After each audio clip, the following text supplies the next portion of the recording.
কুংকি চৌধুৰীৰ বিৰুদ্ধে এজাহাৰ দাখিল কৰা হৈছে মধ্য গুৱাহাটীৰ অসম জাতীয় পৰিষদৰ প্ৰাৰ্থী কুংকি চৌধুৰী যিগৰাকী সোশ্যাল মিডিয়াত যথেষ্ট ট্ৰেন্ডিংত আছিল আৰু নতুন প্ৰজন্মৰ যথেষ্ট জনপ্ৰিয় আৰু এইগৰাকী অজাপা প্ৰাৰ্থী কুংকি চৌধুৰীৰ বিৰুদ্ধে এজাহাৰ দাখিল কৰা হৈছে আৰু এজাহাৰ দাখিল কৰাৰ পিছত নিশা 3:30 বজাত পানবজাৰ থানাত উপস্থিত হ'ব লগা হ'ল কুংকি চৌধুৰীৰ বিৰুদ্ধে এক ডাঙৰ অভিযোগ আছে যে সামাজিক মাধ্যমৰ তেওঁ অপব্যৱহাৰ কৰিছিল কালিৰ দিনটোত কাৰণ কোৱা হৈছিল যে যেহেতু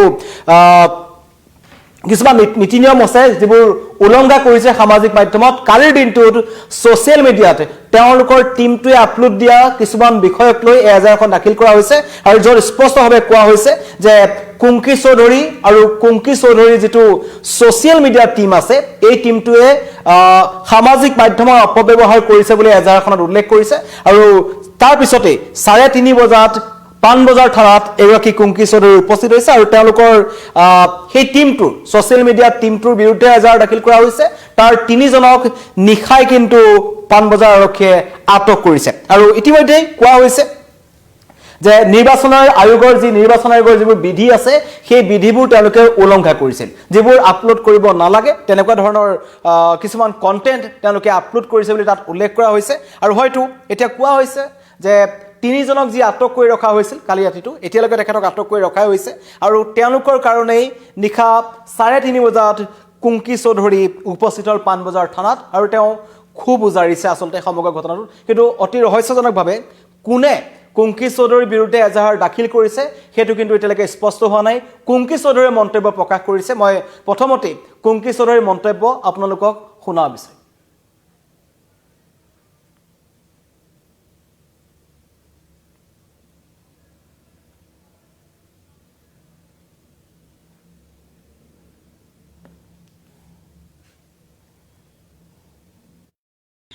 যে এখন এফআইআৰ লজ হৈছে মোৰ নামত আৰু মোৰ সোশ্যাল মিডিয়া টিমৰ এগেইনষ্টত এই যে এফআইআৰ যোনটো লজ হৈছে তাতে কোৱা হৈছে যে আমি কিছুমান ডেমক্ৰেটিক নৰ্মছ আমি ভাইলেট কৰিছোঁ পুলিঙৰ দিনা আৰু সেইটো কৈ তেওঁলোকে এফআইআৰটো লজ কৰিছে আৰু এটা কথা যে এতিয়া আমি সবেই জানো যে আমাৰ বিজেপি চৰকাৰে কিমান ডেমক্ৰেটিক নৰ্মছ ফলো কৰে আমি সবেই দেখি আহিছোঁ চাই আহিছোঁ সেইবাবে এটা কথাই ক'ম যে যোনদিনা মোৰ নমিনেশ্যনৰ ৰেলী আছিলে যোনটো মই প্লেন কৰিছিলোঁ সেইটো মই আমাৰ ইলেকশ্যন কমিশ্যনৰ ডিষ্ট্ৰিক্ট এডমিনিষ্ট্ৰেশ্যনৰ যোনখিনি SOP আছে নটিফিকেশ্যন আছে সেইখিনি গোটেই ৰেছপেক্ট কৰি মই গোটেইটো কেঞ্চেল কৰি মই সেইখিনি সন্মান দি মই নমিনেশ্যন ফাইল কৰিব অকলেই গৈছিলোঁ চ' এতিয়াও একে কথাই ক'ম যে পুলিঙৰ দিনাও আমি এজ পাৰ ইলেকশ্যন কমিশ্যন যোনখিনি নৰ্মছ আছে সেইবোৰ আমি ষ্ট্ৰিক্টলি ফ'ল' কৰিছোঁ and we have strictly adhere to all the laws and norms so' এইবোৰ কোনো ভিত্তি নাথাকাকৈ কোনো এভিডেঞ্চ নাথাকাকৈ তেওঁলোকে জাষ্ট আমাক হেৰাছ কৰিবলৈ আমাক ভয় খুৱাবলৈ এইবোৰ এফআইআৰ লজ কৰি আমাক হেৰাছ কৰি আছে আৰু এটা কথাই ক'ম লাষ্টত যে তেওঁলোকে ভয় খাইছে সেইবাবে তেওঁলোকে এইবোৰ ষ্টেপছ লৈ আছে যে এখন এফআইআৰ লজ হৈছে মোৰ নামত আৰু মোৰ সোশ্যাল মিডিয়া টিমৰ এগেইনষ্টত এই যে এফআইআৰ যোনটো লজ হৈছে তাতে কোৱা হৈছে যে আমি কিছুমান ডেমক্ৰেটিক নৰ্মছ আমি ভাইলেট কৰিছোঁ পুলিঙৰ দিনা আৰু সেইটো কৈ তেওঁলোকে এফআইআৰটো লজ কৰিছে আৰু এটা কথা যে এতিয়া আমি সবেই জানো যে আমাৰ বিজেপি চৰকাৰে কিমান কুংকি চৌধুৰীৰ মন্তব্য শুনিলে কিদৰে তেখেতে আক্ষেপ প্ৰকাশ কৰিছে আৰু এটা স্পষ্টকৈ কৈছে যে তেওঁলোকে কোনো ধৰণৰ নীতি নিয়ম উলংঘা কৰা নাই তেওঁলোকক হাৰাশাস্তি কৰিবলৈ এজাহাৰখন দিয়া হৈছে বুলি কুংকি চৌধুৰীয়ে ইতিমধ্যে মন্তব্য কৰিলে আপোনালোকক মই মন্তব্য শুনালো মধ্য গুৱাহাটীৰ অসম জাতীয় পৰিষদৰ প্ৰাৰ্থী এগৰাকী কুংকি চৌধুৰী আৰু সমগ্ৰ অসমতে এতিয়া এগৰাকী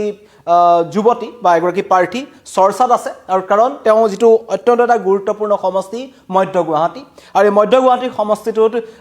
ডক্টৰ বিজয় গুপ্তাৰ বিৰুদ্ধে তেওঁ যুঁজ দিছে আৰু কালি সমগ্ৰ ভোটাৰে তেওঁলোকৰ ভাগ্য ইতিমধ্যে নিৰ্ণয় কৰিছে 4 তাৰিখে আমি গম পাম যে ফলাফল কি হ'ব কিন্তু এই সময়ছোৱাত এগৰাকী কুংকি চৌধুৰীৰ বিৰুদ্ধে বিশেষকৈ তেওঁলোকৰ যেটো সোশ্যাল মিডিয়া টিম আছে দুয়োৰে বিৰুদ্ধে পৃথকে এজাহাৰ দাখিল কৰা হৈছে আৰু তেওঁলোকে কৈছে যে কোনো ধৰণৰ সামাজিক মাধ্যমত বা নিৰ্বাচনী আয়োগৰ বিধি উলংঘা কৰা কোনো ধৰণৰ কন্টেন্ট তেওঁলোকে আপলোড কৰা নাছিল যেটো কুংকি চৌধুৰীয়ে মন্তব্য কৰিছে বা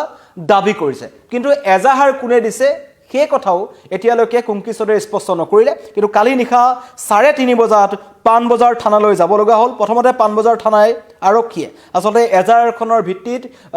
কুংকি চৌধুৰী এই বিগত ইলেকশ্যনৰ সময়ছোৱাত বা ইলেকশ্যনৰ আগৰ সময়ছোৱাত প্ৰচাৰৰ সময়ত তেওঁক যি সহায় কৰিছিল ছ'চিয়েল মিডিয়া টীম সেই ছ'চিয়েল মিডিয়া দলটোৰ 3জনক তেওঁলোকে আটক কৰিলে আৰু এজাহাৰখনৰ ভিত্তিতে তেওঁলোকক আটক কৰা হৈছে বুলি কৈছে আৰু তেওঁলোকৰ বিৰুদ্ধে যেটো গুৰুতৰ অভিযোগ উত্থাপন হৈছে যে তেওঁলোকে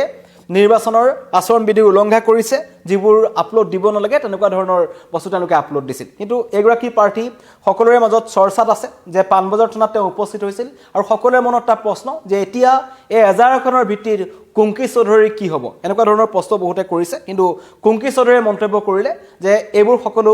মিছা অভিযোগ আৰু মিছা অভিযোগৰ ভিত্তিত এখন এজাহাৰ দিয়া হৈছে বুলি কুংকি চৌধুৰীয়ে দাবী কৰিলে আৰু সেইটোকে গোটেই নতুন প্ৰজন্মৰ মাজত তেওঁ যথেষ্ট জনপ্ৰিয় আৰু ছ'চিয়েল মিডিয়াৰ জৰিয়তে আচলতে